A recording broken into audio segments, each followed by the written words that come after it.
This is Papa Smurf. You're listening to Our Lifestyle, the podcast, with ODB and the Mayor.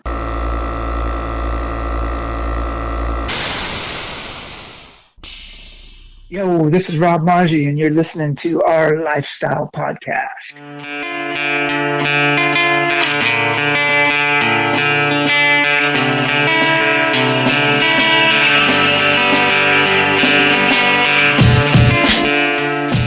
Rogan podcast. Yep. I mean, there's a lot of stuff pre-street trucks that, a lot of people who may listen to your show are my kids' age that don't know these things. I know. And me having a lot of friends like on the West Coast and kind of, I've had the inside a little bit on some of that, but like it blows my mind how it got to where it got to. And I was talking to Brian Good from Grindr recently, and he was telling me that he kind of remembers how he swears. He goes, dude, I think it was like a council run or something. He goes, I think Courtney stood up and told us like, hey, there's going to be this new magazine. I forget if Stillwell was there, but he just thought it was so cool that, they kind of shared that with the group, because everybody knew how important the magazines were. So I think it would be cool just to hit upon, even if just briefly. It's funny you say that because my memory's for shit, and it's funny you say that because I remember him doing that, and I want to say it was maybe one of the last spring splashes. Mm-hmm.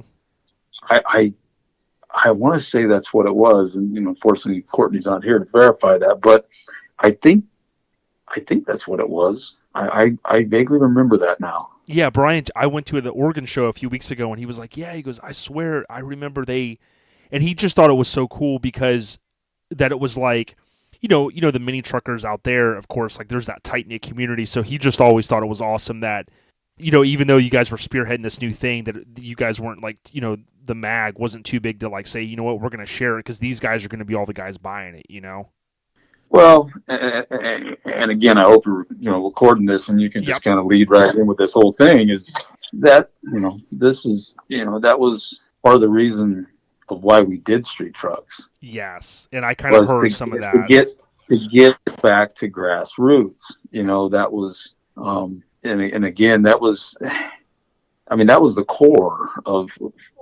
why we did it. I mean, there was other things in which we can go into that, but was to get back to that grassroots core, pure enthusiast kind of magazine. Yep. Coming from Truckin, it became corporate because we were corporate owned, several times over. And, that to us, that pure enthusiasm kind of a core was kind of lost. It was being replaced with, everything we have to do is based on ads and so on and so forth. And, there's a reason why that has to be. I mean, you got to, magazines make money, and that's why a lot of magazines aren't here today is just can't, they couldn't fulfill that obligation. 100%. But thankfully we were at a time where, we could, and it's a time when magazines were still the iconic means of communicating that enthusiasm to people. And, that's been such largely replaced with social media, but, this was all pre-social media, and that's for us, it was a perfect time to venture out and do our own thing. I mean, there was other forces involved that ushered in this, but, the transition was started with Steve Stillwell, who was like basically a father to Courtney and I, and mm-hmm. Mike, and pretty much everybody there at Truckin at the time who came and went. I mean, he left and he went to Mrs. Yee, who had started Y Visionary Publishing. Mrs. Yee was the widow of Ken Yee, who was part of McMullen and Yee back in the Truckin days. Right. Anyways, I recently heard that. Okay, that makes sense. Yeah, I mean, it goes back to, it was Tom McMullen who had McMullen Publishing, and then he partnered with Ken Yee, was an extremely intelligent businessman, and was really part of that when Truckin really started to grow. I mean, he was the brains behind McMullen and Yee, and then it sold to corporate, and then we started bringing in Argus and so on and so forth.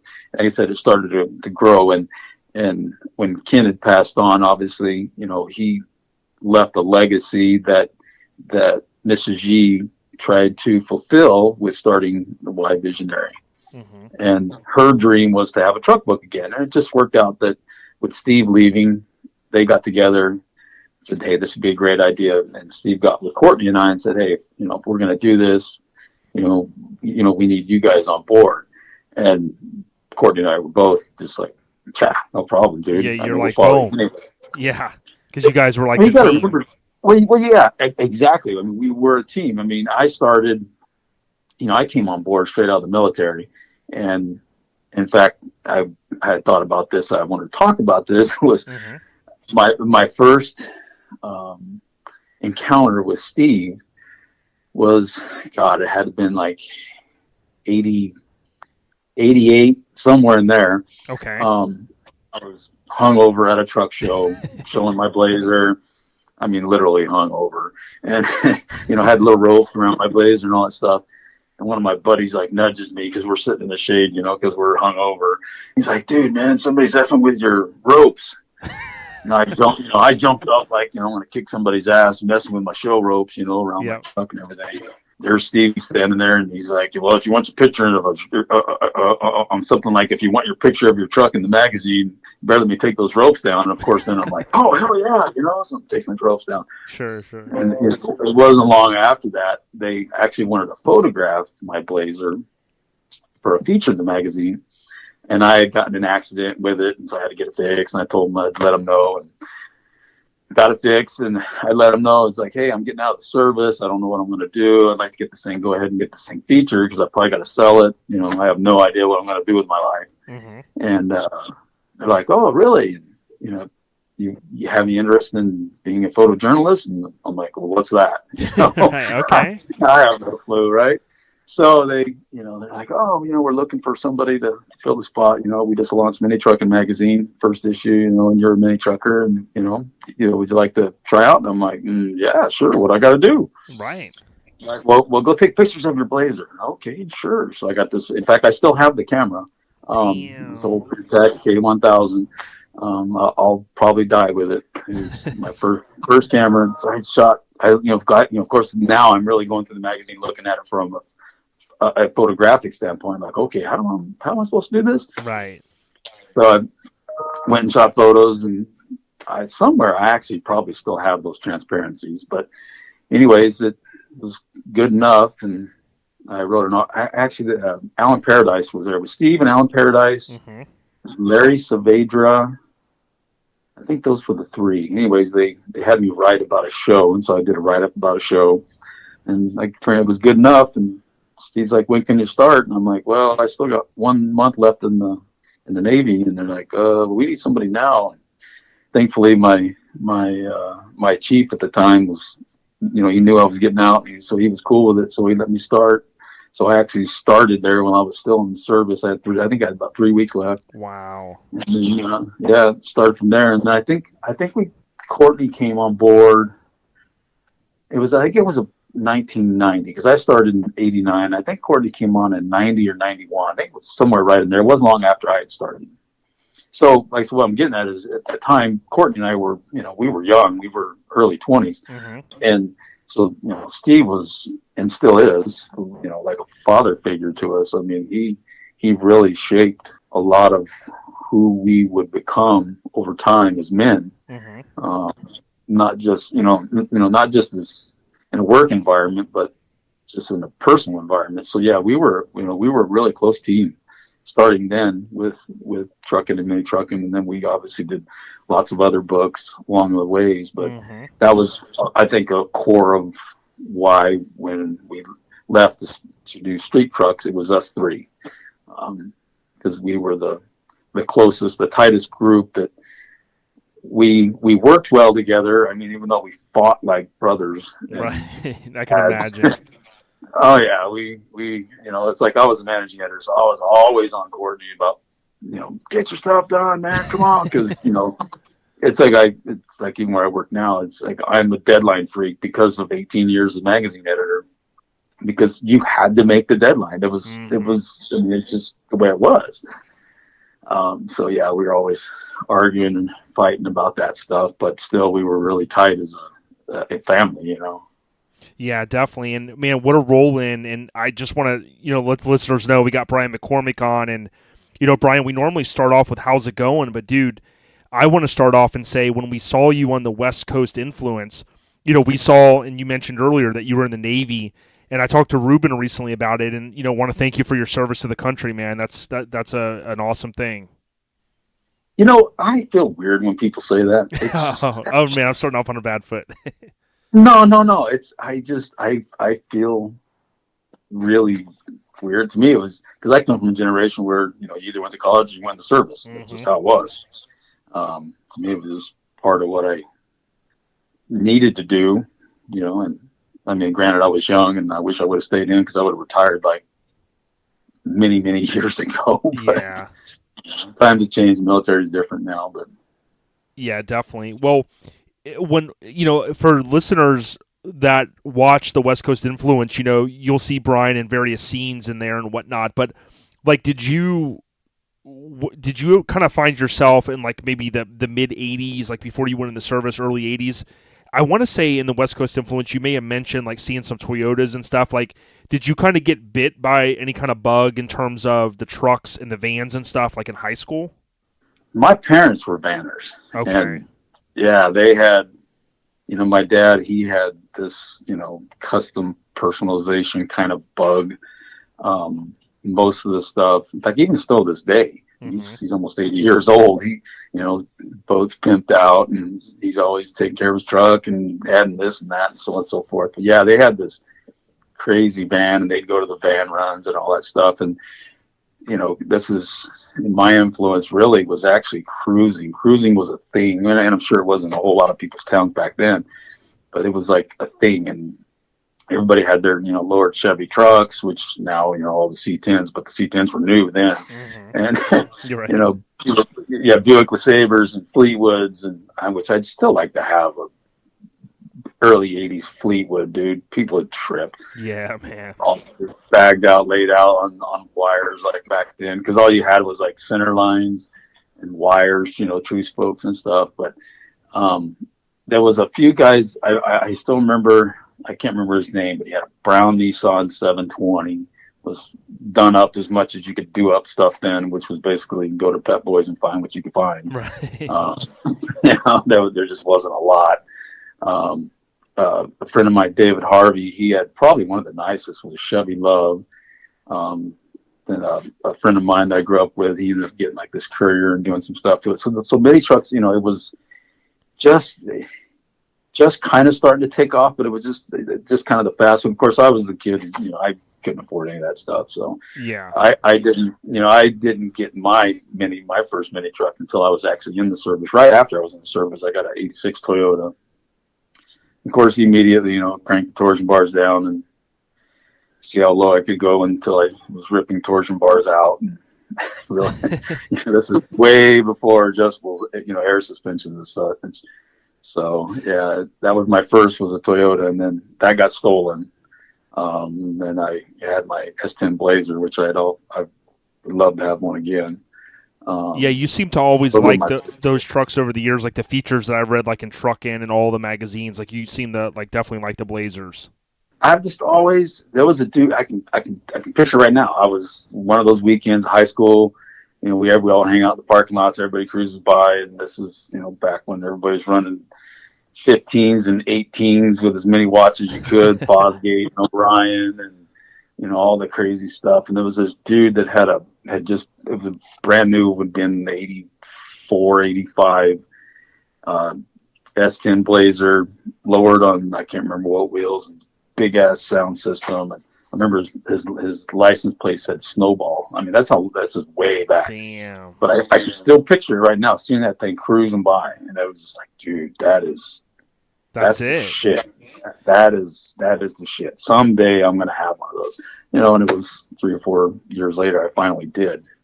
Yeah, Did it my way. it's cool to me, like even yourself, and we've had guests on where we talk about this, like even you kind of, you kind of went to like, you made it right in the truck scene, like because you got into the publishing and you kind of lived the dream, so to speak. A lot of people would say that, but you still had to have that motivation early on, and when you saw that ride, like that's what that's what's kind of instilled in your brain, man. That's still pretty cool to me.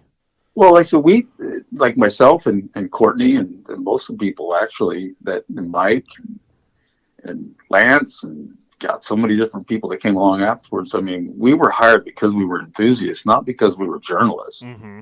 I mean, that's what I don't know if it was maybe they learned because I was one of the first ones who was hired purely because I was an enthusiast, not a photographer, not a journalist. And I was taught the aspects that were required to become a good photographer and become a journalist. Mm-hmm. But it was based on the core of being an enthusiast. I mean, at the time that I was hired, I mean, Truckin was a Bible. Yeah. Mini Truckin, obviously, was just starting then, as far as Mini Truckin magazine. I mean, it was the Bible to me. And I said, we had truck shows all the time. I was in Ideal Minis. We had the largest club, and I mean, we were going to shows all the time, and it was the lifestyle because there was so much going on all the time. And I said, that's what actually got me, myself, and the others in as well, was being an enthusiast and doing all those things and going all that stuff. I mean, what better people to have to go out and cover truck runs than people who were already going to the truck runs? Yes, you definitely. Well, speaking of California and growing up in that era, did you ever find like, we'll ask guests about skateboards or BMX, right? Like, were you into like riding your bike when you were, growing up? Skateboarder. Oh, skateboarder. I was a skateboarder. Okay, got it. Yeah, it seems like with mini truckers, or especially of that era, you basically have one or the other, and I always we've kind of made that connection here on the podcast. Yeah, I mean, in the 80s there wasn't a lot else. I mean, now life is way more diversified. Sure. There wasn't. You didn't have as many options. So you were a BMX guy, or you were a skateboarder or a surfer. But if you're a surfer, you also skateboard as well. But yep. I mean, those were the two real big things to be doing then. And this is all pre-X Games, pre-snowboarding, pre-everything. In fact, it's funny is I remember when I was in the Navy, we were watching TV, sitting in the barracks, and there was something about snowboarding that come on TV, and I remember telling the guys that someday that sport's going to be in the Olympics. That's crazy. Yeah, and think about it. And now I think even skateboarding is getting ready to get in finally. Is it really? Oh, I didn't know that. Yeah, it's either BMX or skateboarding. It's one of the two, and I always thought like the Olympics, like to go off on a tangent there, like I kind of enjoy watching the Olympics, but I think as to your point earlier, Brian, like there's so many things to do in life. You can watch movies on your phone, play games, whatever. So it almost seems like the Olympics, the ratings are down every, those 4 years. So I almost think it's awesome that the committee is trying to like expand it a little bit, make it entertaining. You want the younger crowd, hopefully, to enjoy it. So maybe that's why they're doing those things. Yeah, probably for sure. Well, I wanted to bring this up because we're kind of like on the subject of like when you started at Mini Truckin', like the magazines, as you know, especially Mini Truckin's highly collectible now, right? Guys, I just met a couple guys in Oregon. They're like, oh, yeah, I have the complete collection. A couple weekends after that, I met a couple guys. Oh, yeah, I bought the first issue on newsstand. How many people can say that, right? And it's crazy to me that there are so many people out there that have a complete collection. But in your world that you lived in, right, for so many years, like, did you keep the magazines, or were you just like, dude, I'm living this, man? Like, I don't have room for this stuff. It's funny.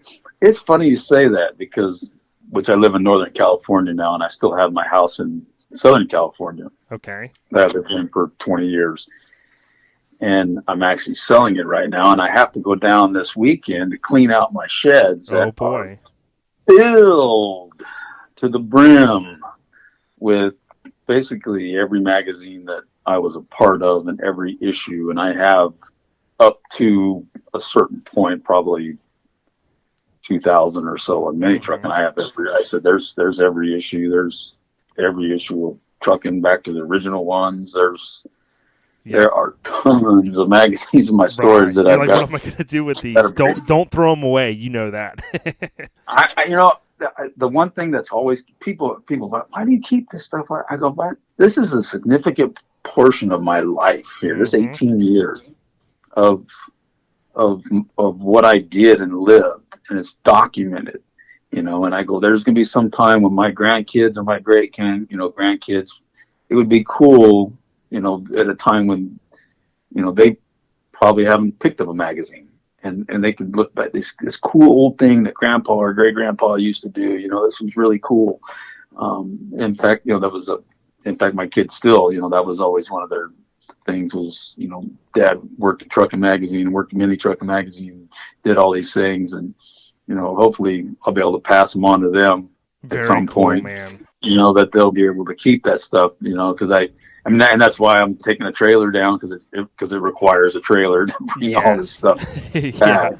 I mean, there's just boxes and boxes. But yeah, there's all the first issues of everything we did. I mean, in fact, I have a case or two of the first issue of Street Trucks. Yeah, man, I tell you, that one, I think Street Trucks is going to pick up. Like, I'm a collector of magazines, and I, we'll talk about some of the issues here, but it was a goal of mine when we started the podcast 4 years ago. Like, we had, for the first issue, we haven't had Mike Kaufman on, but we had Rick Bentley from R Customs. He had a big portion to do with that truck. Then we've had the original three members. I call them the three main members of Cal Concepts. So to me, it's awesome that we can kind of go back and, document a lot of the things that happen from an audio standpoint. But then, Brian, you wouldn't imagine, like, before, I think when we first started, you mentioned, a podcast, Joe Rogan, right? But like with our podcast, like, people just love these old school stories. And like, I just really enjoy what we're doing now to be able to look back, but also look towards the future, Sure. So I think Absolutely. So let me ask you this, like, over the years, I read, like, dude, just throwing it out there, like, I always enjoyed, whether, it was Truckin and then it moved into Street Trucks, like, always enjoyed reading your editorial. And, I had an opportunity to kind of understand, like, where your mindset was all those years on different rides. And I want to say during the West Coast Influence DVD, you were driving a Cadillac. Like, what other vehicles over the years outside the Blazer have you owned? God. Lots. I thought so, yeah. Because you're kind of eclectic, right, with your mix. Well, geez. I mean, I went from my Toyota, the S10 Blazer, to I had that K5 Blazer that ended up doing all the Pro Street, the Beastie Cruiser, which I still wouldn't mind having to this day. I sold that to Japan, and then I think it went to Australia. I've had numerous full-size Chevys, 90s. I had 94, 95, 96. Had the first two-door two-wheel drive Tahoe when they came out with that in 96, I think it was. Nice. I had, God, that one. Then I got more into the lifted ones. I mean, I've had the 6772s have always my favorites, and I've had numerous Blazers and the short beds and even the two-wheel drive Suburban. God, just numerous ones. The Cadillac came lately. Like I said, since I left the publishing in 2008, I started at Ready Lift Suspension, and obviously we're a lift kit company, and so I've been more in the lifted scene. But I always wanted a Cadillac, and I could never, I never had the money. Couldn't figure out, kind of what genre, because there's different genres within the Cadillac scene, Oh yeah. And I don't know if it's just kind of a culture thing from when I was growing up, but I always dug the lowrider stuff. And so that's why I kind of went with the wires and kind of that kind of look. But basically I found that one, a guy had pretty much got it sort of kind of done. So when I picked it up, I just needed to bag it and do some mechanical stuff, radiator and exhaust and blah, blah, blah, all that, carburetor, so on and so forth, put a stereo in it, but the main look was pretty much done. The chrome was all done, and the paint was all done. So I just did the finishing touches on it. And I really loved that car, but life gets in the way, and needed to sell it. And yep, got it. So and someday I'll have another one. Yeah, and that's what I kind of had seen from your social media. And like now you have like a wagon, right? The black wagon. Oh, I'm a wagon freak. Yeah, I thought so. Yeah, today is a good day for Audi wagon freaks because Audi announced that the RS6 Avant, the most coveted wagon of all time, is coming to the USA. So yeah, that's of course I could never afford one, but still, I mean, I'll get to see one and probably ride in one and maybe drive one, but that's way outside my pay grade. Yeah, no, I totally get it. I'm like a big Lincoln Continental fan. Like, you talk about the Cadillacs, and when the new Lincoln came out, before they did the suicide door, the 80, the 80 of those, I was kind of like, man, I'd love to have one. But I'm like, dude, for me, it would be like, 10 years down the road when they depreciate a lot, and then maybe get one like that, So. Well, it's just crazy how expensive everything's gotten. I mean, if you look back, I mean, my Toyota truck, dude, new in 1985 cost $9,000.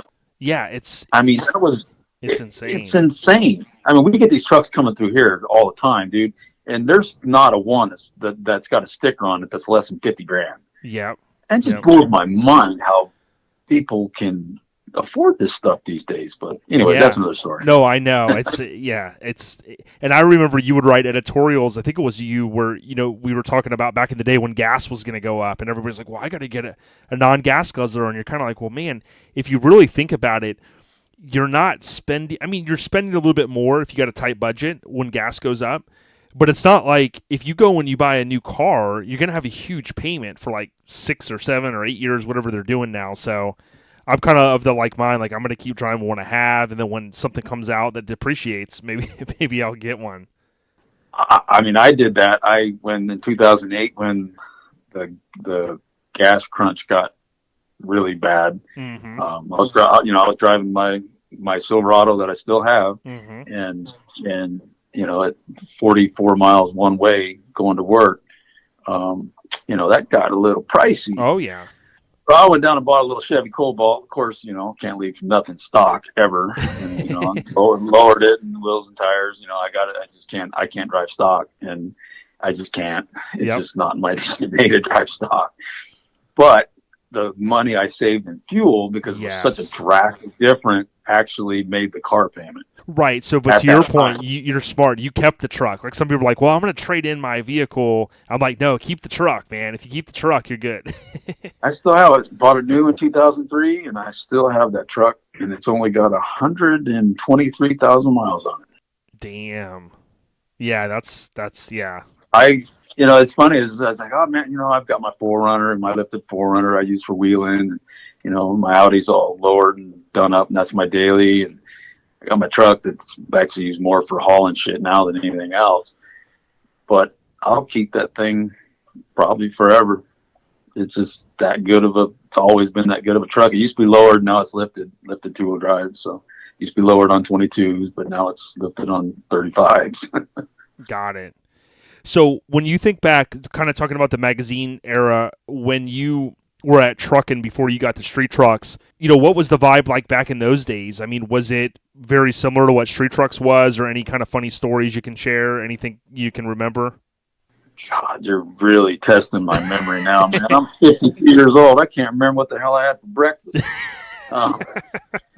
No, I don't. No, I mean, no. It was. It's funny as I knew this would come up, and I thought about it. It's like every day there for 10 years. Like I said, we were trucking for 10 years, or I was, anyways. Mm-hmm. Every day was an adventure.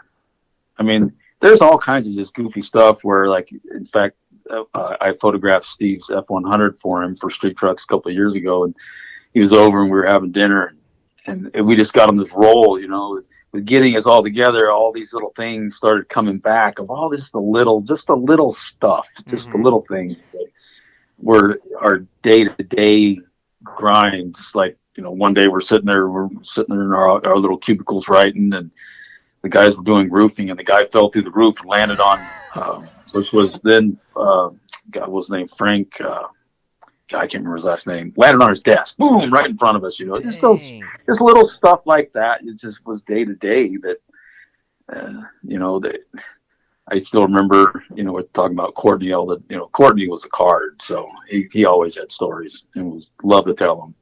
Yeah, definitely. one of them I still remember this day was getting the call. Like, Courtney's in jail. What's Courtney in jail for? He had to fight or something. It's okay. Well, Courtney comes in and tells us about how he ran some guy punked one of his friends or something. I don't know. And he ended up taking this dude's head and running it down the stucco wall of a house at a party and turning it on a cheese grater. And, so he ended up going to jail. And I just like I said, there's just so many things. It's kind of one of those bonfire deals. You sit around a bonfire with a bunch of beers, and you just start talking, and they just start rolling out. I'm sure. Definitely. I mean, we did. We did a lot of a lot of goofy stuff back then. Yeah, and I like when I was 9.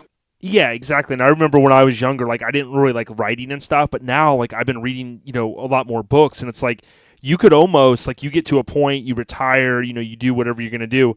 Like you could probably almost write a book, you think back to, man, just all the epic times. And to your point, maybe those magazines will kind of bring back, you thumb through those one of those years, but yeah, it seems like back in those days, you guys had a lot of fun, man.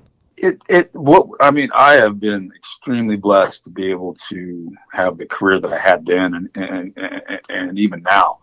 But I said I came straight out of the military, having no clue what I was going to do with my life, walking into the dream job of being able to get paid to live in the life that was a hobby for me. It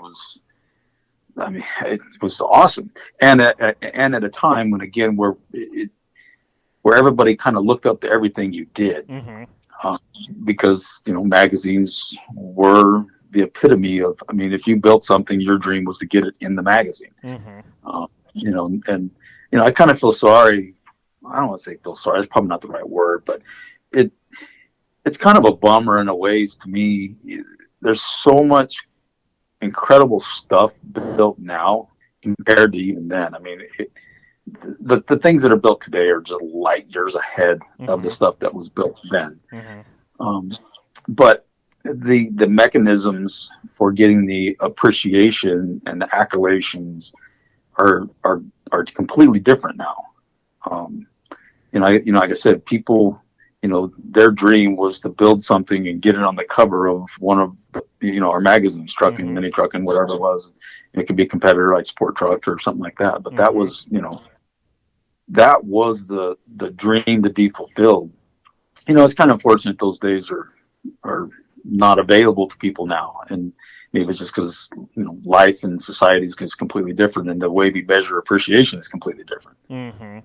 Yeah, and it's like we're fortunate that we partnered with, I call it like a regional magazine. It's kind of homegrown, and they've grown a lot. Like it's called All Time Low Magazine. And the cool thing about it is, obviously it's not in a newsstand, but for the mini truckers, they really like it. And then I certainly appreciate that Street Trucks is still around. But to me, I won't say the name of the other magazine that's out there. It's kind of like it's becoming more less and less and less. And I'm just like, I hate to see any magazine go away, but from the heyday, like you said, to now, that other book, if you will, is definitely almost like non-existent, which is crazy. But let me ask you this. I was, on the last few episodes, because believe it or not, this is the 20th anniversary of the premiere issue of Street Trucks. It was August 99, if you can believe that. And what we did for the listeners is I kind of pulled out the first 15 issues. And, I kind of been going through them, talking about, the cool stuff of that era, 20 years ago. And we're like on issue like 6 and 7, I think, for this episode that we're kind of going through. But when I look back, like I looked at this before we started recording, out of the first 15 issues, Brian, you shot 13 of the covers, dude. That is, to me, is awesome. Well, and thanks.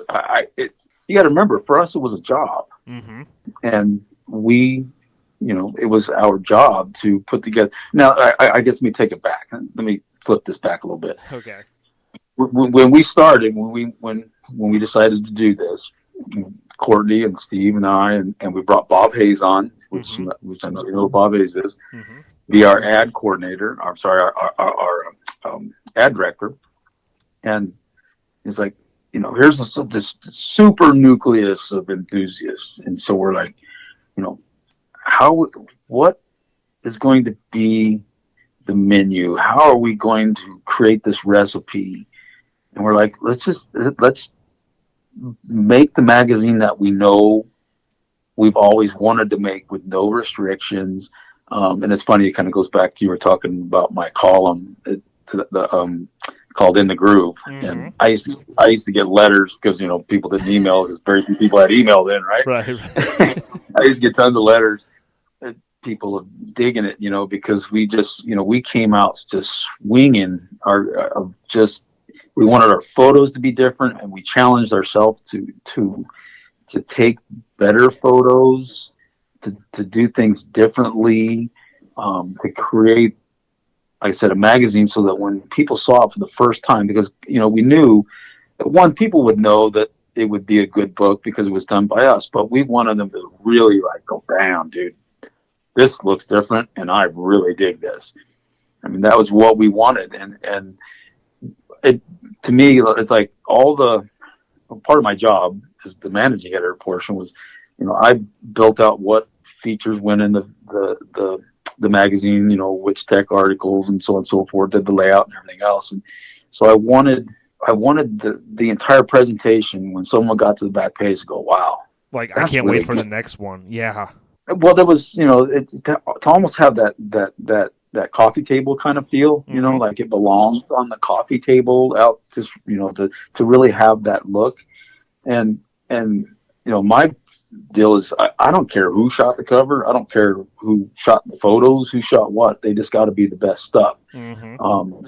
And this, you know, I know maybe a lot of them ended up being my photos at the time. It just kind of worked out that way, but it wasn't selected that way. Like, okay, it's your responsibility to shoot. Right. Well, it was the two of us. I said it was Courtney and I, and we, you know, we were trying to create as much as we could, and it just kind of worked out that a lot of them were mine. Now, granted, too, that was a point in my career where challenging myself to take better photos, you know, that was kind of where it started to really kind of show itself. Mm-hmm. Still to this day, that was the issue. It was our departing issue. I think was it 2005 August? I think it was 2005. The Black Dually. What's his name? Yes, dude, that's my favorite. Paul Rivera. That's my favorite cover. Paulie, yeah. Yes. Paulie it's still my favorite. It's still to this day, and you know. But again, that was, you know, we had the flexibility to really challenge ourselves creatively to put together something based on our enthusiasm and kind of set the bar a little higher too. Mm-hmm. And by setting the bar a little higher, people would build things a little bit better and a little bit, you know, challenge themselves to build things a little better. You know, we like to think that we kind of help usher people to be more creative. Because there's only 12 issues a year. So there's only 12 covers. Yep. So there's only going to be 12 trucks out there that are going to get that glory. So, you know, it's like everybody's vying for that position, you know, and it was really, I mean, one of the great things was, you know, Courtney had so many relationships. I mean, he was just such an ambassador that, you know, we tasted success right out of the gate. So people would come or offer their vehicle to us first instead of Sport Truck or Truckin or anybody else. You know, and that was another portion of why a lot of the magazine covers and magazines in general look so good, is because we had access to some of the best builds at that time. Yes. Well, I'm glad that you brought that up, because I was going to ask you, and I was like, man, if I ask Brian this, he's going to be like, man, dude, you know how many covers I shot? But so just set the record straight. November 2005, I have the issue right here with Paulie's dually on it, okay? That is my favorite dually of all time. It's my favorite Street Trucks cover to date. That's your favorite one that you shot, right? For a Absolutely. cover. Now, here's that. See, we had the luxury then of being able to rent Evoc, which is that water pad that you see it on. Yeah, so that's what I was going to ask you, right? So like May of 2000, I have it here. It's the orange two-door Blazer, right? The Chicks Ride. And those had very similar. And then there was a crew cab dually that you shot that was in like the November 2000 issue. And then, that one, that was the table of contents, right? Were all of those shot like in that same particular spot, you think? Yeah. Oh yeah. Yeah. That was like I said, this place called EVOC, is Emergency Okay. Vehicle Operations Center out in San Bernardino. Okay. At that time, it's out by Glen Helen. At that time, we could rent that facility. That was a giant skid pad. It was kind of like a football field long and probably 2 football fields wide. And it was like perfectly flat, and they would flood it, and then the emergency vehicles would go driving across it and slide all over the place. Yes. And that's how they train them to drive. But like I said, they don't do that at certain times, so we could rent it. And I mean, it wasn't cheap. That's why you didn't see a lot of stuff done there. But in some ways, it's good that it wasn't, because it's such an iconic place. You don't want to overuse it. Right. Right. So we would reserve it for, the really elite looking kind of vehicles, and also based on its location in these hills, it only worked well in the fall into the winter. That's the only time it really worked well with the light. Got it. If you tried to use it in the spring or summer, the light was completely different and it would look completely different.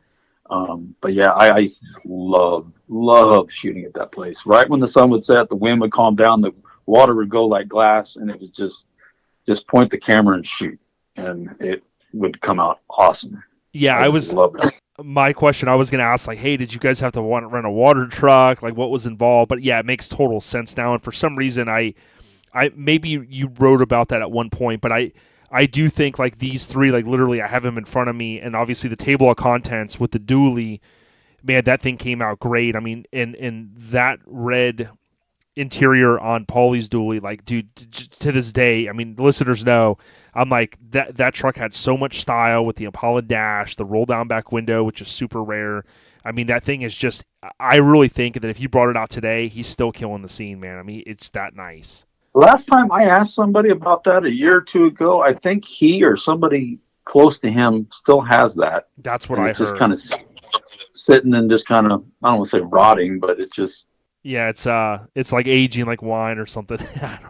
So let me ask you this, like, exactly. When you talk about, you mentioned film earlier, and when I started going to shows about 23 years ago in 96, I would take literally film, my friends and I, we would take film, and we would shoot like show coverage like we were shooting for a magazine, but we did it for ourselves, and I'm glad that we did. But do you kind of remember around the time that you guys transitioned from film to digital? And did you personally, because I want to say you may have even wrote about this, where you kind of mentioned like you were so old school, like you didn't want to switch? Well, there was a couple of reasons why. But first, yeah, it was always transparency. We shot with medium format cameras, all of us. And, because the stuff had to get drum scanned and these big files so they could go in and be printed and so on and so forth. It's completely different. Mm-hmm. I still have my first digital camera, which I was opposed to it. Paul Morton, who worked on the Auto Sound and Security magazine. Yep. He was the first to kind of embrace that. And, I still have my first, a Nikon. It's like 3.4 megapixel camera thing. I still have it in a box somewhere. Digital wasn't suited for feature type photography. Mm-hmm. It started to work well for doing tech stories and event coverage and things like that, where the images that we would print would be pretty small. Mm-hmm. So there was more flexibility there. I resisted the digital change until probably 2002, 2003, somewhere in there, when the cameras started to get to where the size of the sensor started to get to a point where you could end up with files that could be blown up to spreads. Mm-hmm. It took a while for it to transition, but it was also ushered in at the time because we shot, like I said, medium format film. Shit was expensive, mm-hmm. and the processing gets expensive, and mm-hmm. so when you switch into digital, it saved the company just tons of money. So they kind of urged us to go that direction, and that's unfortunately about that time. The cameras were starting to get better, and the quality of the images get better. And of course, once you go digital, it's once you go digital and you really, for me as a photographer, uh-huh. a creative type person, to be able to bring my own images in now and then develop and work my own Photoshop magic, I just loved it. Yeah, So mind blowing. Yeah, and Yeah, people forget that like cameras were like 1 megapixel, that type of deal, and then like cell phone cameras were like 0.3 megapixels. It's beyond what I would have ever thought back in the day that like I could take a phone. Now, granted, we know that it's not like magazine quality, but you could take a phone and capture some of the images that you can. I mean, who would have ever thought? I mean, it's just insane to me. so I'm an image nut. I'm a photo freak, and my iPhone 10 whatever alphabet number it's got, I don't remember anymore. I mean, it takes such incredible photos, and I'll even export them and bring them into my computer. It's like, damn. In fact, for my work now, I do all the photography and all the videography and everything else. And for a lot of stuff where it doesn't have to be a high production value, I just use my phone for video. Yeah, it is internal crazy. stabilization. I mean, it shoots in 4K. I mean, dude. But yeah, if you were to take this phone back 10 years ago, yeah, people think you were a freaking alien or something. Right, I mean, exactly. Like you're driving a DeLorean. Yeah. I guess 10 years ago, probably pre-smartphone altogether, probably. But yeah, it's completely different. That's the difference between, and to me, the biggest thing that has actually been to magazines as a whole's detriment is, whenever there's events and things like that. Yeah, it's like yourself. You could go around and take your own photos and stuff, but you had no ability to share those. Mm-hmm. And that's where the magazines came in. Is we had the flexibility to be able to share the captures of those events with others globally, basically. Yep. Social media is, it's just like what you do. I mean, live, your events live.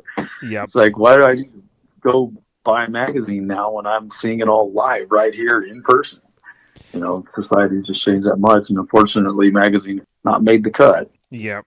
Well, thinking back, when I was looking through the first issue recently and I covered it, I looked, Steve Stillwell in his column, he kind of has the trench coat thing on, and in there you see like different potential what could have been the first covers. And do you recall, like, in the beginning, was there, like, did you guys do, like, I remember when ESPN, the magazine, came out, they had, like, test runs that they gave the editors and stuff, and they were trying to figure out, like, okay, well, what's going to be the first issue?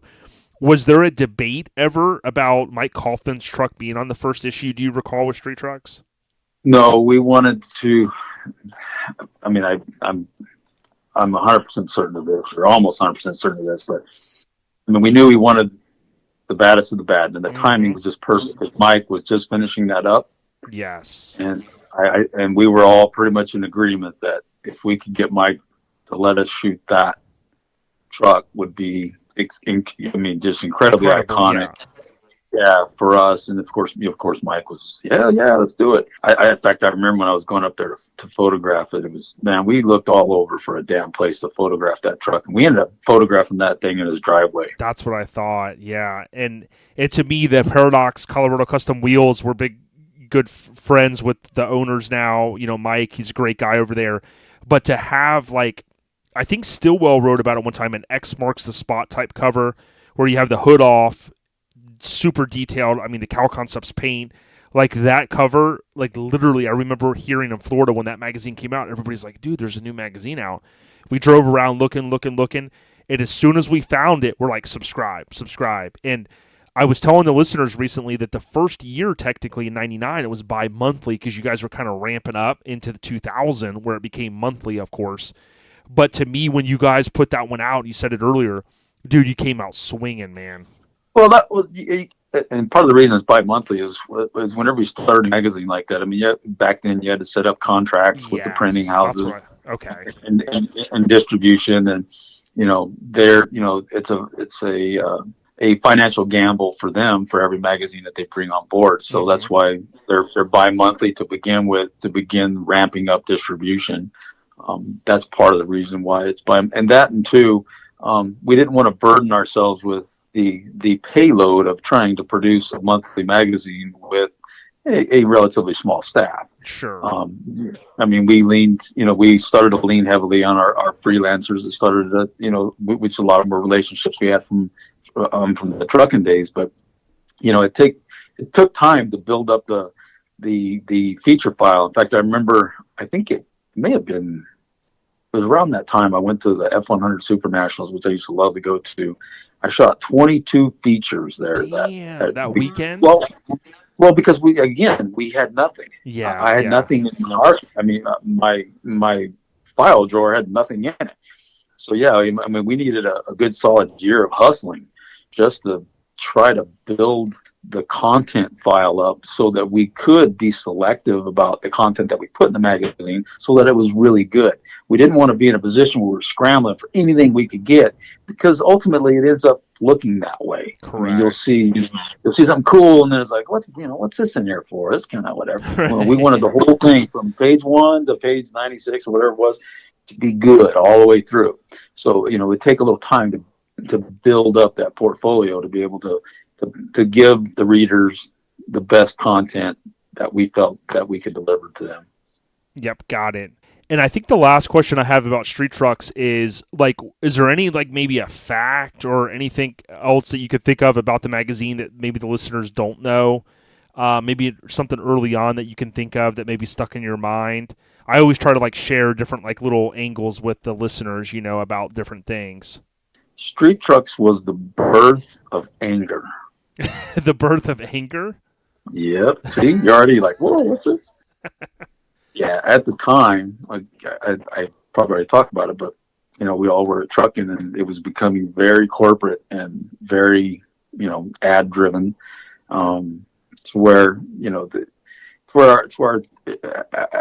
our enthusiasm was really starting to wane. Mm-hmm.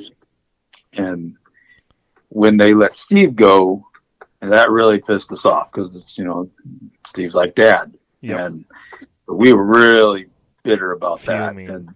And so when we got over there to start, Street Trucks, it was this vindication. It's like, in fact, you mentioned my column. I still remember the time Steve came in and finally says, "All right, guy, man, you got to tone it down." Because I mean, looking back, I was pretty ruthless. I mean, I bashed those guys pretty hard because they just I didn't like what they were doing to publishing and doing the Truckin magazine at that time, and that was one of the things that most people don't know. It wasn't one of those things where we're just like, hey, this is our new magazine, this would be great. Yeah, that'll be easy. There's a lot. There's more to it. It was a set of circumstances that ended up being extremely fortunate and created a environment where we got, I guess you could say, like a second lease on life to be able to really do what we used to do, 10 years prior, but in a more modern way and with incredible flexibility and no corporate people, saying you can and can't do this. I mean, we used our own best judgment on everything that was produced. And so it was literally a creation from the core of enthusiasm at that time. Well, and so I appreciate you sharing that. And you may not want to, I don't know how far we want to go down the bunny trail. I mean, I only got a few more questions after this, but when I heard something recently, so you think about you guys hit the floor running, and we all love this magazine, and I could go through, however many issues that you guys were all there as a team, and then something kind of happened. Was that some corporate takeover stuff? And then they go, well, now we got you, Steve, and now you're gone again. You guys lasted for years, but was there a story behind that on why you guys ultimately left? Yes, there was. The guy that ran, and I said I don't need to mention any names, but the guy that was the corporate guy that was in charge of the publishing company that owned Truckin and at the time, none of us got along with him, and he's the one that had a conflict of personalities, and that's basically what it was with Steve, again, our father. Mm-hmm. And after whatever it was, 5-6 years, Y Visionary had sold and been bought by a company that lo and behold, that same guy was put in charge of. Yeah. So yeah, that it basically, we were like, nah, we're not having any part of this. We've already been down this road. We know exactly what's going to happen. And thankfully at that time, Todd Horn, who was previously in the Truckin days, was one of our ad salesmen. He had started a group of magazines called 10 Magazines, and it was basically, it was 10 Truck World, and then it had all these online magazines, Tacoma World, and so on and so forth, and was looking to grow his content and his readers. And he thought, heck, man, here's the quote unquote A team. I have the opportunity to bring them on board. And they said it just it worked out so perfect for us, because we were like, we didn't want any part of the old regime that was now in the place where we had built. And so we had a great opportunity to go work at 10. So Courtney, Steve, and I, we all gave our notice the same day. So we're out, and went over there. But I will say it was not hard. I'm sorry. It was not easy. It was very hard to do that, to leave Street Drugs. Yeah, because you guys had created, for lack of better terms, like magic, dude. I mean, it was that good. Well, it's just we knew the outcome. We knew that yep. the clash of personalities between them and us wasn't going to work. It already had not worked in the past and was not going to work again. Mm-hmm. So we knew that, even if we tried to hang on, we weren't going to hang on, and things would go sideways. So, but I can tell you from myself and Courtney and Steve, all of us, it was not an easy decision to make, because none of us were quitters. Yeah, sure. But to your point, you saw you had the foresight to go, we know we're going to get potentially railroaded here. So it's like, you know what? We're going to control our own destiny. Exactly. Got it. That's how that came about. And we were at 10 for, I guess, 3 years, I think, something like that. Yep. And that was it was kind of a challenging time, because it was that time of trying to bridge that gap between print and digital. Mm-hmm. And it seemed, it's not just for us, but for any publishing company trying to do the same thing. That was really hard to do. We didn't, nobody fully understood how people consumed content. We knew that it was changing. So here we were doing a print magazine, but then we were immediately putting it online in a PDF kind of format, and then putting on the content into the forums. And we're like, wait a minute, how does this work? This is, to us, we're like, how's a magazine supposed to survive? Right. It would be like releasing a movie. A couple of people have, over the years, they've released a movie in the theater at the same time you can rent it at home, and you kind of go, well, if I don't have to go pay, $20 for popcorn, I'll just stay home, that type of thing. So, yeah, that was a real challenge mentally. I mean, for all of us, it was just trying to interpret that. It was just very, very bizarre. And and unfortunately, 10 didn't last very long. And thankfully, I ended up in a great place, and Steve ended up in a great place, and unfortunately, Courtney didn't. But it was the end of all of our careers. The run, Steve had been doing this since the 70s.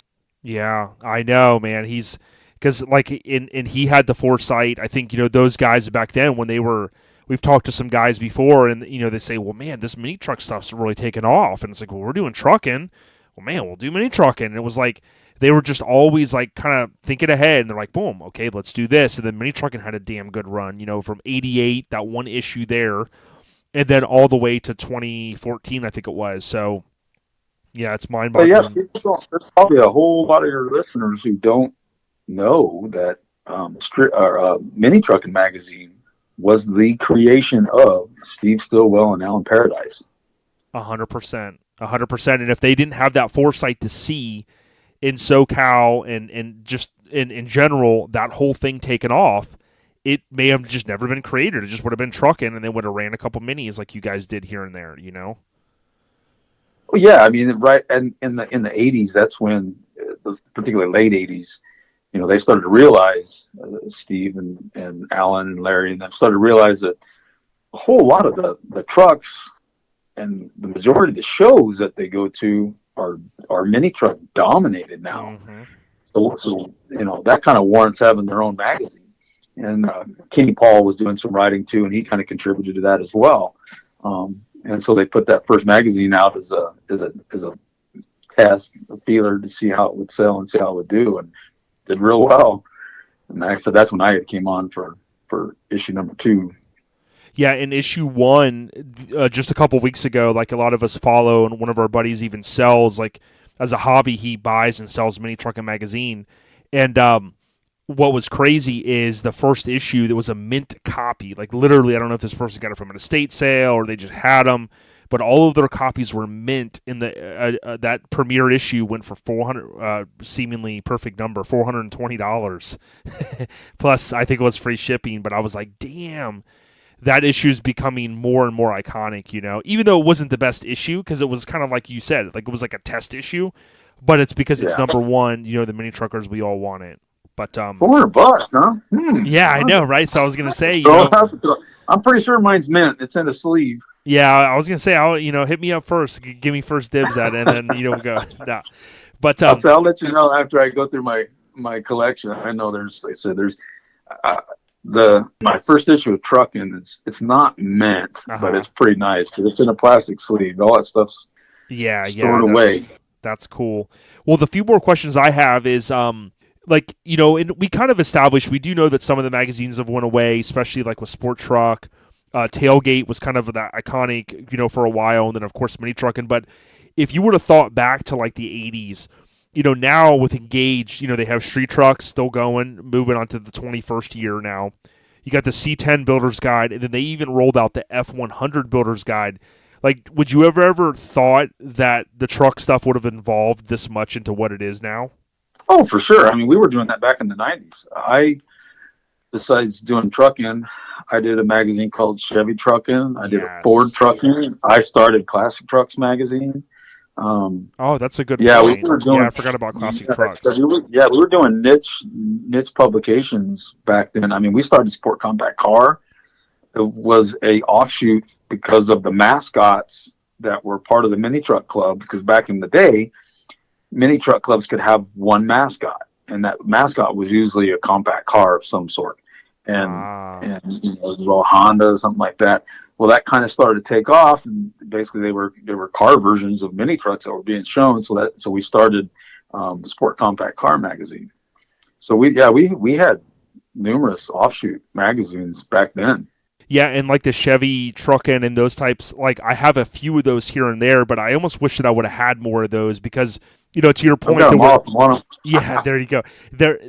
What was cool is like it would sometimes be a mix of like features you guys already shot or things like that, but it was like they were really good issues, like Crew Cut. I think I have one of it had Crew Cut in it. And it was like, oh, that's cool. There's another magazine with Crew Cut, So yeah, I mean, and largely, in fact, they ended up killing Chevy Truckin because I was putting too much effort into it. Wow, they're just going, hey, it's too big of a budget, or it's costing No, because I said, a lot of people don't know, but especially in the 90s up through street trucks, all of the images that you saw in print and the way the magazine was put together and everything else, I created. It was my responsibility to do that. Got it. And so I would pick all the features and I would pick everything that would go in those books. So when I had like Chevy Truckin, which being a Chevy fan, I would kind of keep some stuff aside and try to put it in there to give Chevy Truckin its own identity, as opposed to being a catch-all of things that we've already ran in Truckin. And after a while, they kind of got wind of that and didn't dig it. So I see. Yeah, they're going, man, we could pump more into this, get our subs up even more, or whatever. They're like, you need to be doing that on Truckin, the big money maker. So I'm like, all right, I get it. But that sucked because I really enjoyed doing that book. It was a lot of fun doing that book. Here's something that just came to mind, like talking about the industry. Do you like from a normal listener, right? Is it from a magazine being ran standpoint, even back then, we'll say not even today, is it the subscribers or is it their advertisers or is it the newsstand sales or is it just a mix of everything that really keeps it going? It depends. If you go back into the 70s and the 80s, Mm-hmm. it was about the subscribers. I mean, the advertisers help subsidize costs, Mm-hmm. but it was about the subscribers all the way through the 90s. I mean, we were selling 200,000 plus copies a month of Truckin, and they made money. Got it. It was about, I would say, the mid 90s, if my memory serves me correctly, when things kind of started to change. A lot of it had to do with actually the the print houses started consolidating, and distribution started consolidating. So us as publishers started making less money per issue that we sold. And that's where they started to transfer over to focusing on the advertising portion of it to try to, keep the publishing industry afloat, Mm-hmm. because they weren't making the money off of the subscriber anymore. Whereas, like I said, prior to that, particularly in the 80s and stuff, the subscriptions is what kept the doors open and kept people employed producing the magazines. Understood. Well, before I kind of wrap it up, I do have just a couple other just general questions for you that will be quicker. But did you have anything else you wanted to share in terms of any of the stuff you've done over the truck years? From trucking to mini trucking to street trucks, and then even to 10. Was there anything else you wanted to share on those topics, Brian? No, just that I've been extremely blessed to be able to be that guy that was lucky to be in the right place at the right time. It could have been anybody else, Mm-hmm. and it just worked out that it was me, and I was a fit for Steve's team that he was building. And I've always said it to anybody who's asked, is I felt very blessed to have that opportunity that ended up being an 18-year career in Mm-hmm. that segment. It sucks that print magazines have basically went the way of the dodo bird per se. I mean, Mm-hmm. compared to in the past. And some listeners may think, well, wait a minute, I still get it and everything. If you were a part of magazine history back then and compare it to now, it's dynamically different. Mm-hmm. And that's where my feelings come from, because I got to experience it in its heyday, when it was the end all be all. I mean, that was it. I mean, there was nothing better than being in a magazine. It is as much like I sit around here and say, yeah, hopefully someday it would be like that again. Well, reality sucks. It's not going to be like that again.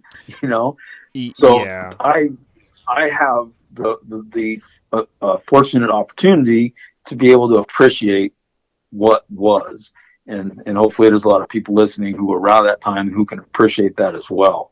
It's funny, you go into people's shops and they still have those same boards hanging on the wall from the 90s. Yes. The feed truck and the different things like that.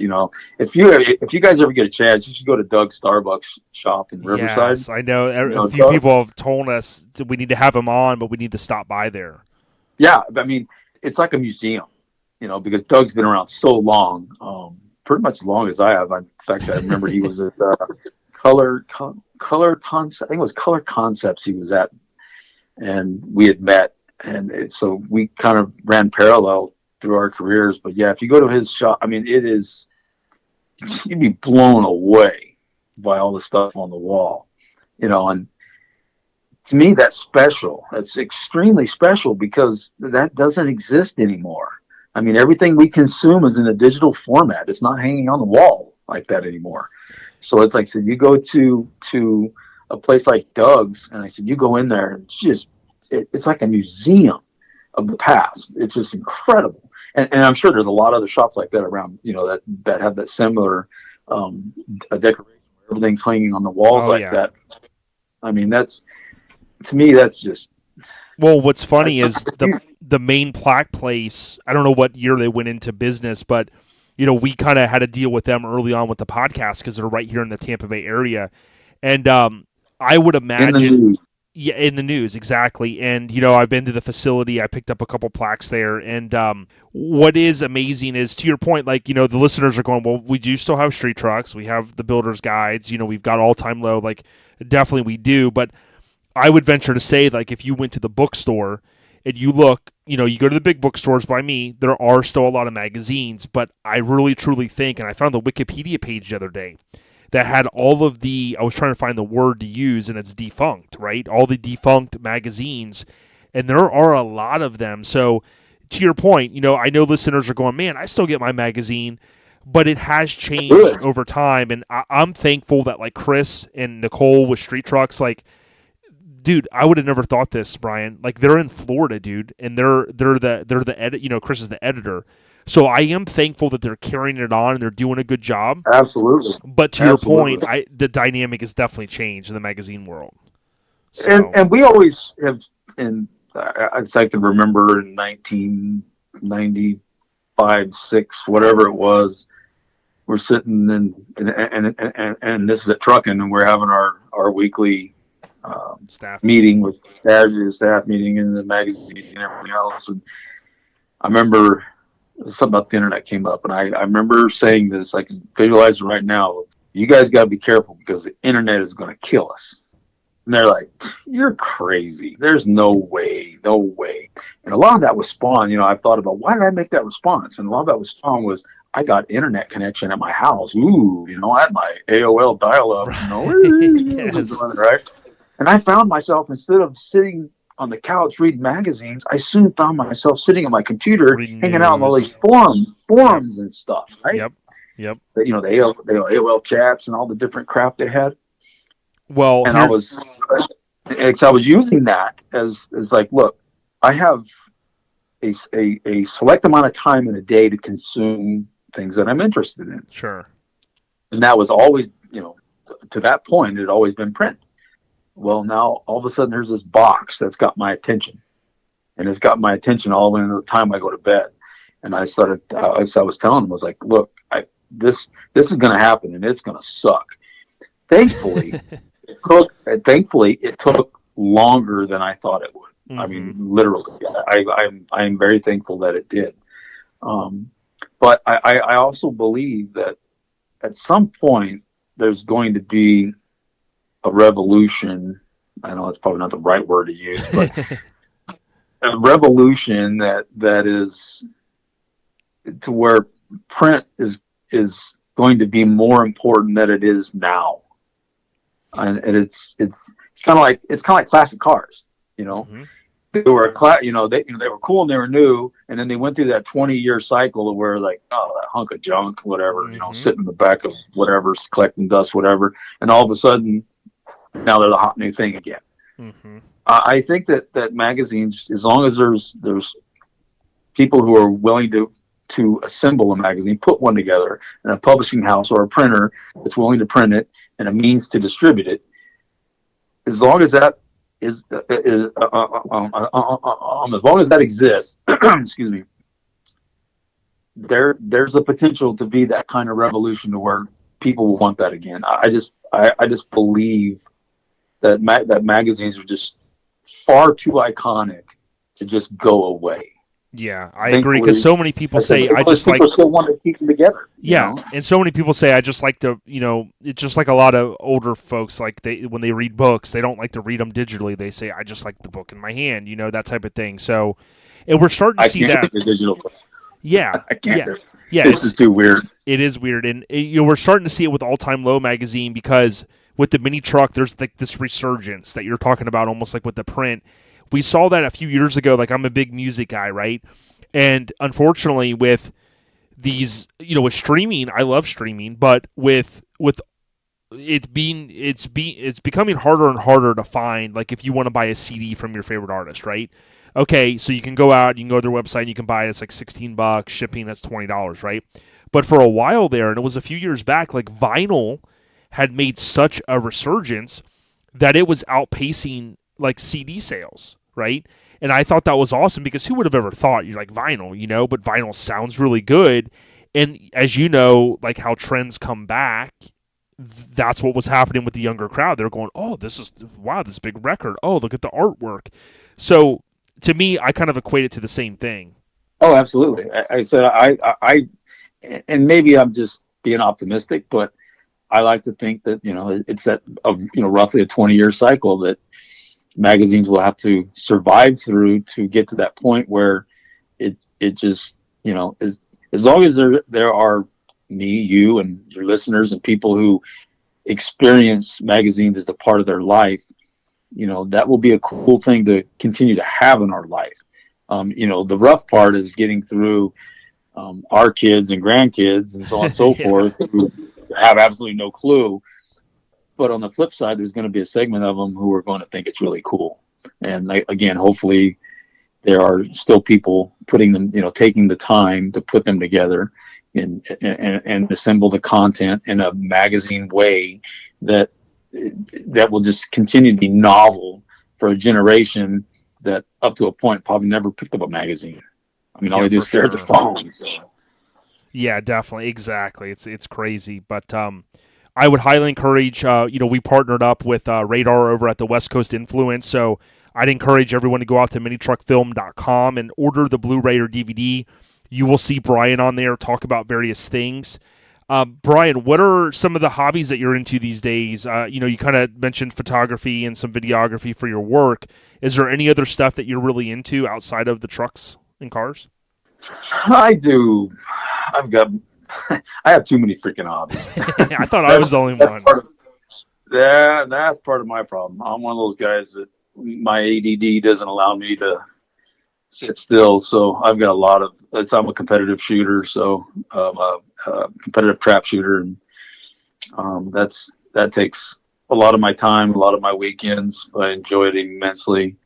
Since I moved up here to NorCal, wheeling has become one of my fun things to do. We got, the Rubicons right here and the trails are everywhere. And so I've been finding myself there a lot and of course spending stupid money on my 4Runner.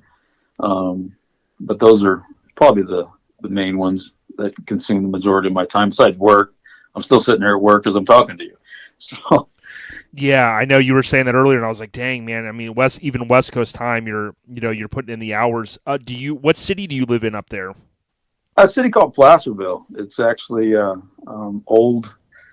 There's some people. It's funny, and this annoys me. I took my kids, which you probably were taught about the California Gold Rush, right? I'm sure there's probably a lot of people listening that were. It was part of what we were taught in school about the California Gold Rush, how California was founded, so on and so forth. I take my kids because Coloma was where the first gold was found. It was right, just half an hour from here. Take my kids and they're in town, take them over there, and I'm explaining this to them, and they're just like, "What?" And I'm like, "You got to be kidding me!" I mean, it's like when I was in school. I mean, that was just a huge, significant part of California history, and U.S. history. I mean, it was huge. Mm-hmm. But anyways, that's the kind of community I'm in. It's awesome, and it's between Sacramento and Lake Tahoe. It's right here close by. So, of course, I've been here about 3 years, and after 30 years of living in Southern California, I don't miss Southern California at all. Nice. You have less traffic up there, I would think. Oh, dude. Traffic's not even a word. Yeah. Traffic? What's that? Yeah, that's a good thing. Traffic is the stoplight's red. Right. Oh, man. Dude, it's been a pleasure, man. This was way more than I expected. I mean, dude, at one point, man, you'll have to nudge Steve. I know we've got some contacts, with Ruben and things like that. But, man, if Steve would ever want to come on in the future and just chop it up like we did, man, that would be cool. But, man, this has been really an honor, and you've been on my list a while. So it's awesome to sit down with you, Brian. I really appreciate it. It's not often I get to talk about the past. Most people, stuff that I work with, they have no clue about it or don't really care. And so it's nice when you get to dig into the memory bank that, like I said, when you get older, you tend to forget shit. And it's nice to sit there and start thinking about it to where I'm like, shit, I want to keep talking, man. There's a lot of memories here that's coming out. Yeah, and that's why we do the podcast. And it's awesome because even me kind of getting in around, I mean, I was reading Mini Truckin in middle school. and I was into mini trucks, but really being able to get into it and meet so many people over these last 23 years and do these interviews is really a joy, man, and I love doing it. So before we let you go, why don't you give out, if you don't mind, your Instagram in case anybody wants to follow you, Brian? Yeah, sure. It's BMC2U on IG, or you could just look up Brian McCormick. Either way, you'll be able to find it. Awesome. So you'll know you'll land there when you see a bunch of pictures of a black Audi and a red 4Runner. Boom. That's and pretty much my post with my cars. Exactly. And obviously BM is Brian McCormick, but was there a tie-in to the BMC? Yes. Is that okay? So yeah, there was it's people every now and then ask me that. It goes with, because it's capital B for Brian, M for McCormick, and there's the capital C in McCormick, so it makes sense, right? Yep, well, yep. Paul Morton, who I mentioned before, he walked into the office one day and he's like, run BMC, and that was it. That from then on, that became my nickname, so to speak. Yeah, very cool. Still have it to this day. Even have the tattoo. Man, that's badass. We recently had Cope Kessler on, who built that famous blue Astro van back in the day. It was on the cover of Auto Sound and Mini Truckin. Yep. And we were looking at I know you mentioned Mike a few times for the listeners, talking about Mike Shartzis, right? And Paul, I think it was Paul. Yeah, it was Paul Morton and Shartzis shot that in Daytona over here in Florida in '97, and that's where I always remember Paul's name. To your point earlier, Auto Sound and Security. Yeah, in fact, you should bring him on. He was kind of a mini truck guy as well. Mm-hmm. He was more into the sound, but he was kind of a mini truck guy as well. And he had his probably one of his most iconic. He had a 91. It was white. In fact, he's wanting to get another one to build the same one again. Mm-hmm. But yeah, you should hit him up and get him on. He'll have some great stories to tell. He was always a good talker. He was just one of those guys with just a incredible positive attitude pretty much all the time. And he was one of those guys that actually helped foster that competitiveness that we had to become better photographers. Mm-hmm. Again, you guys remember, I said this, back early 90s, and we were all, in our 20s, we were all young guys. Mm-hmm. And so we all had this competitive fire, and we all pushed each other competitively to take better photos and do better things. And Paul was definitely one of the guys who was right there at the forefront. Yeah, amazing. I added him to our list, man. That's all it took, Brian. So, man, we appreciate it, dude. Like I said, it's been a lot of fun. Thanks for having me on. Yeah, and I guess not first and foremost, but lastly, I just want to say, dude, we always say salute the OGs, but for someone like yourself, you got in at the right time, but man, you had a lot of passion and you put out a lot of work and you took pride in it. And I from our lifestyle, the podcast, to you, man, I just want to say thank you, bro, because you gave me a lot of good reading and visual trucks back in the day, man. I appreciate it. Well, I'm glad that people still appreciate it. It's nice to know that people can look back that far and still appreciate some of the stuff that we did. It wasn't a job; it was a life. It literally was. It was a life. We didn't come to work at 8 to 5. It was a life. And it's funny you say that, because that's why we named this. Like we went through like 20 or 30 names 4 years ago on what we're going to name the podcast. And we said, what captures, we don't want to pigeonhole ourselves into one thing. Mini trucks in 5 years might not be, as cool as they are right now, right? We've seen that up and down, but we know our lifestyle could be a full-size truck. It could be, a Cadillac like what you had. It's really what represents the airbags, all that awesome stuff, truck runs, and you just nailed it. You know what I mean? Well, that was and not to keep blabbering on, but going with what you said, there's nobody that owns mini trucks for their whole life, mm-hmm. but there is a massive amount of people who began their custom building life that they've led to this point began with mini trucks, because mm-hmm. that was the easiest. One, it was the most affordable vehicle for most of us, and two, it was the most affordable to be able to personalize. And we've all migrated through different vehicles, different things over time. But I can tell you right now, if I had my way and had the money, I would love to have me an 84 S10 King Cab. Yeah, I the old school S10. I would love to have laid out that square body. Just to me I love that square body. Yeah, Love that. It's so Someday I'll have iconic, one. and we're starting to see more of them come back. And I think what you just said a moment ago, like when I think of a recent guest we had, John Tondro, he started as a mini trucker out of high school, started Stage 1 Customs, and then now he's building those like $1 million off-road trucks, working a little bit time with Robbie Gordon and things like that. So to your point, a lot of guys started, and it's just awesome to see where so many guys have ended up in terms of their careers and things like that, and many of them haven't ever forgotten where they started, and we love it. Yeah, it's when it's in your blood, it's in your blood, and it never goes away. And that's our lifestyle, it, man. Dude, man, we appreciate your candor, and dude, if you find any extra issue number 1s or number 2s, those are 2 that I need, so I'll buy them for mini trucking. Mini trucking. Of mini trucking? Yeah, I'm pretty sure I have them. I said when I go down and go through the archives there, I mean it's vast. Yeah, man. Well, we wish you luck with the whole move and all that stuff, and dude, just keep doing what you do, and we wish you all the success, Brian. And again, thanks for all that you've done for the truck world, brother. All right, thanks, man. Appreciate it. Thanks for having me on. All right, listeners, we at you.